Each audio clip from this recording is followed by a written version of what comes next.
ये आरक्षण विरोधी है बीजेपी सरकार। मैं चाहूँगा कि जितने भी बिहार में या केंद्र में नेता दलित नेता है, मैं उनसे आग्रह करना चाहता हूँ कि इस पर आवाज़ उठाए और जातीय जनगणना पूरे देश में होनी चाहिए। जब कॉन्स्टिट्यूशन लिखी जा रही थी तो बाबा साहब ने संसद में बोला था कि मैं इस बात के लिए कभी माफ़ी नहीं मांगूंगा कि मैं पुनः 1935 को कॉन्स्टिट्यूशन में जोड़ रहा हूँ।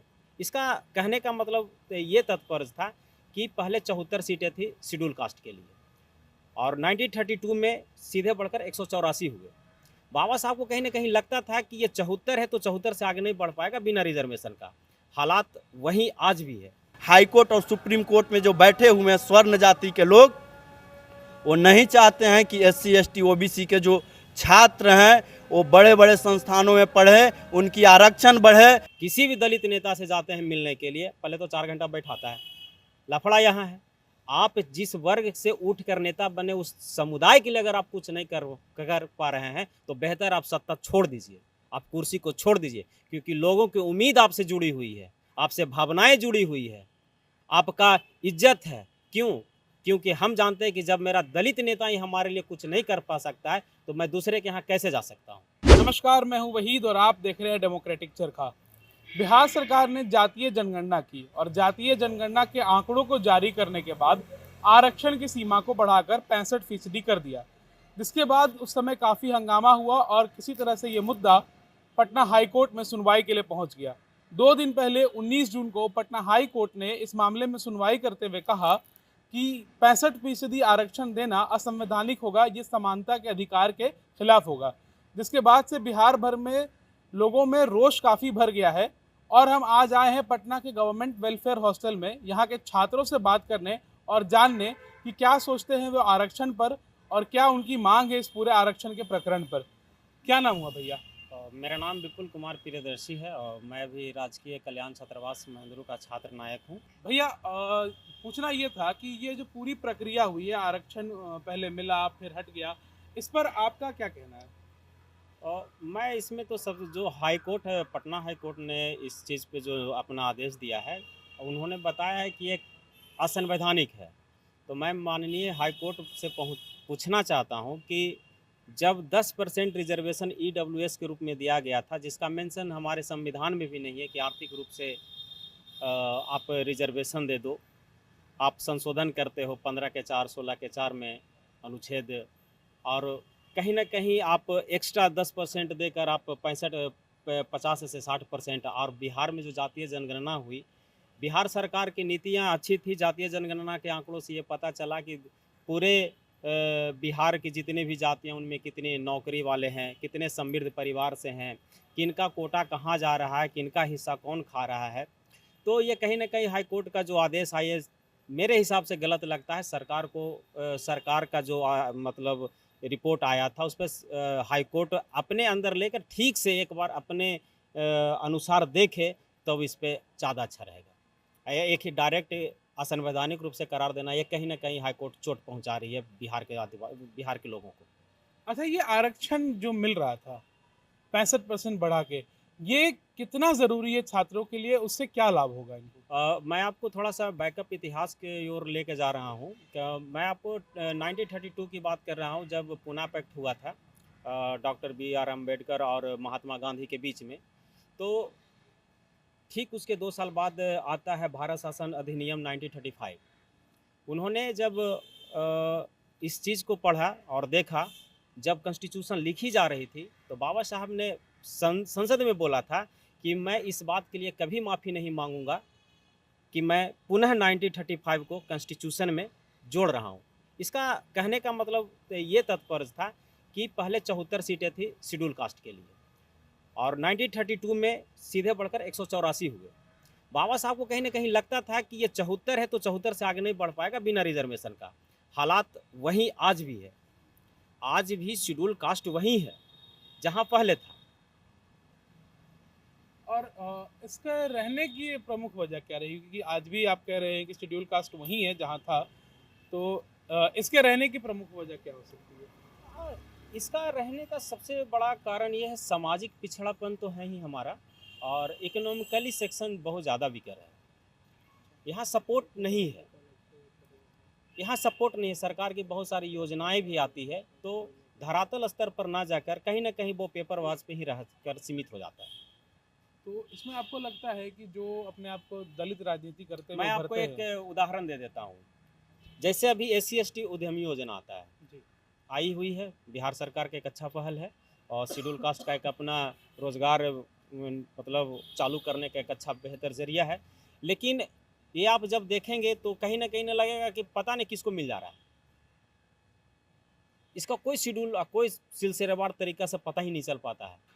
तो ये देखिए, मेरे कहने का मतलब है दलित जो सामाजिक और आर्थिक रूप से जो पिछड़ापन है, इसी चीज़ को आगे बढ़ाने के लिए शैक्षणिक रूप से भारत से ये हमारा रिजर्वेशन मिला। लेकिन आप इस हॉस्टल को देख लीजिए, जर्जर स्थिति में है।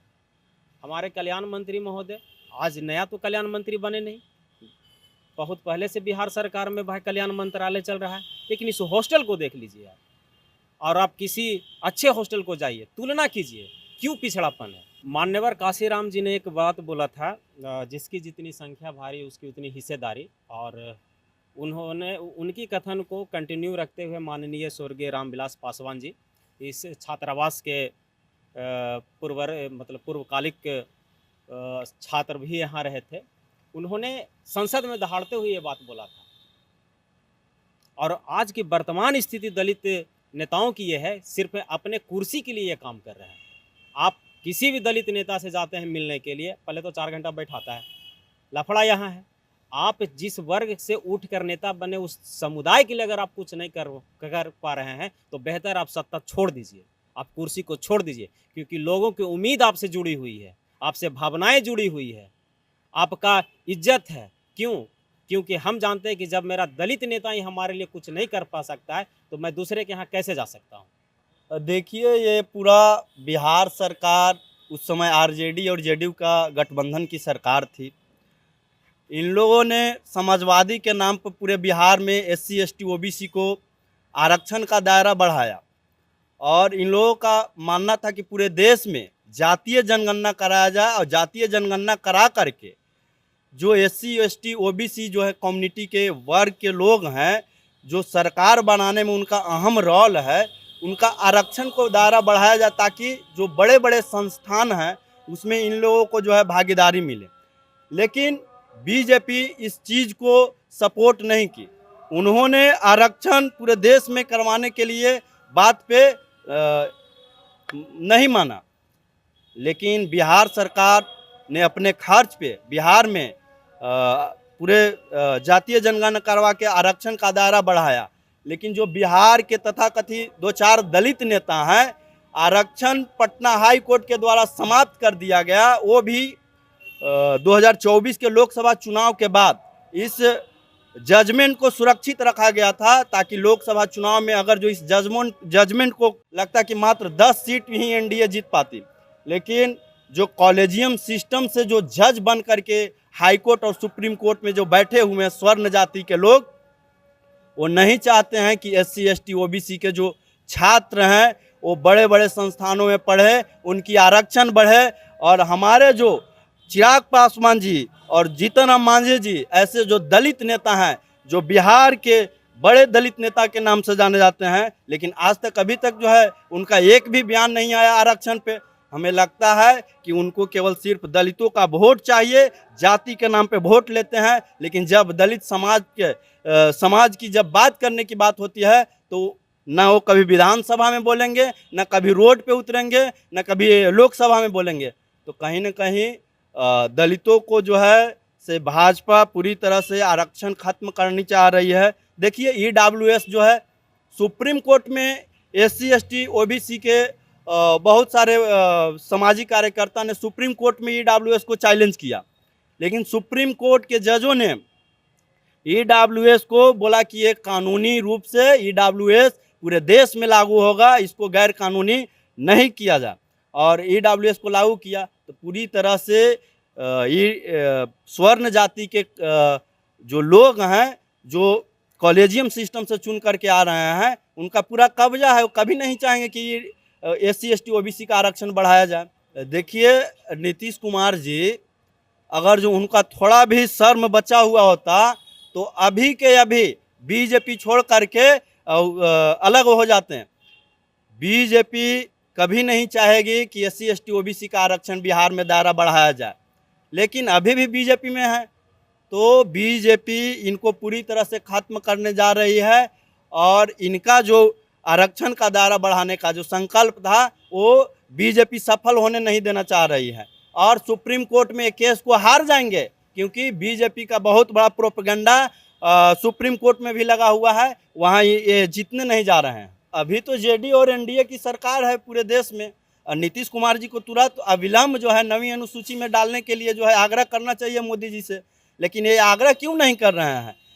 इनके पास अभी सत्ता बनाने के लिए इनके पास 12 सांसद हैं बिहार से, अभी सत्ता में मुख्य रूप से ये भागीदारी निभा रहे हैं।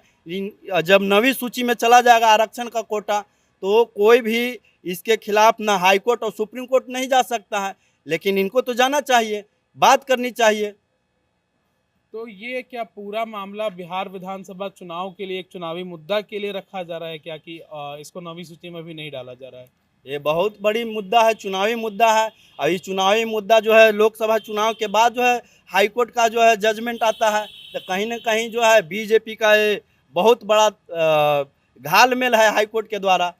वही जो है चुनावी मुद्दा के बाद जो है इसका जजमेंट को प्रकाशित करता है। अगर जो चुनाव से पहले जजमेंट प्रकाशित हो जाता तो बीजेपी का बिहार में 10 सीट भी नहीं आता। ये देखिए, ये कहीं ना कहीं हाई कोर्ट द्वारा गलत मतलब किया गया है कि नीतीश कुमार को सपोर्ट किया था, और सारे नेता उस समय आरजेडी और जदयू का मतलब महागठबंधन की सरकार थी, और नीतीश कुमार इसको 65% देने के आरक्षण और हाई कोर्ट में पेश किया था। और उसका देखिए, जैसे इलेक्शन तक उन्होंने रखा सही से सलामत से कि इलेक्शन है, अगर इसको हम छेड़छाड़ करेंगे, पहले करेंगे तो हम हार जाएंगे। बीजेपी द्वारा इस तरह से निर्णय लिया जाता है, बार बार मतलब ऐसा किया जाता है कि दलित OBC SC ST OBC का मतलब आरक्षण 65% न दिया जाए। और ये हम तो कहते हैं कि जातीय जनगणना जो हुआ 2000 यहाँ बिहार में ये हुआ, तब उस अनुसार मतलब देना चाहिए कि जिसकी जितनी जनसंख्या उतनी हिस्सेदारी होनी चाहिए। मतलब EWS का 10% तुरंत दे दिया, 15 दिन में 1 महीना में लागू कर दिया, और इसको देखिए कहाँ से कहाँ लेके चल गया। ये इलेक्शन मुद्दा के लिए दबा के रखा था बीजेपी वालों ने, और जैसे ही इलेक्शन में बीजेपी की सरकार बनी केंद्र में, तब ये हम लोगों को आरक्षण समाप्त करने, ये आरक्षण विरोधी है बीजेपी सरकार। मैं चाहूँगा कि जितने भी बिहार में या केंद्र में नेता दलित नेता है, मैं उनसे आग्रह करना चाहता हूँ कि इस पर आवाज़ उठाए, और जातीय जनगणना पूरे देश में होनी चाहिए।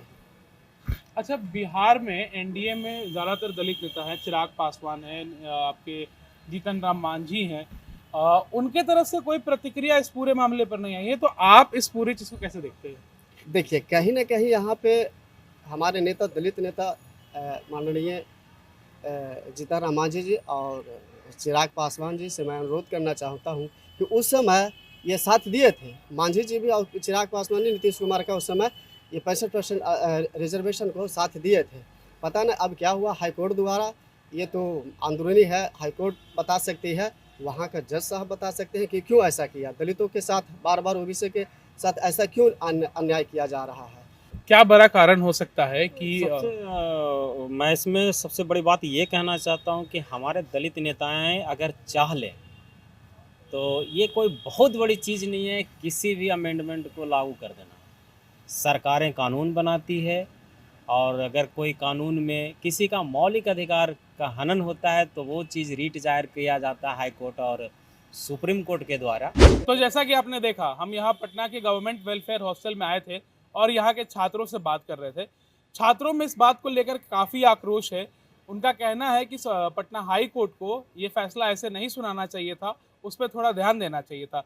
इससे ज़्यादा आक्रोश छात्रों में है दलित नेताओं को लेकर के।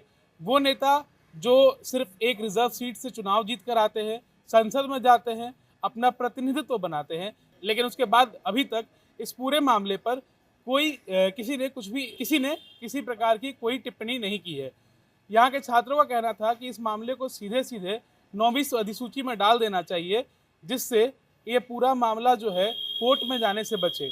वर्तमान में भाजपा और नीतीश कुमार की मिली भी सरकार चल रही है, तो ये काम और ज़्यादा आसान हो जाएगा। आपको हमारी ये पूरी रिपोर्ट कैसी लगी हमें कमेंट करके ज़रूर बताएं। इसके साथ ही इस तरह की तमाम खबरों को देखने के लिए डेमोक्रेटिक चरखा को फॉलो करें। बहुत बहुत धन्यवाद।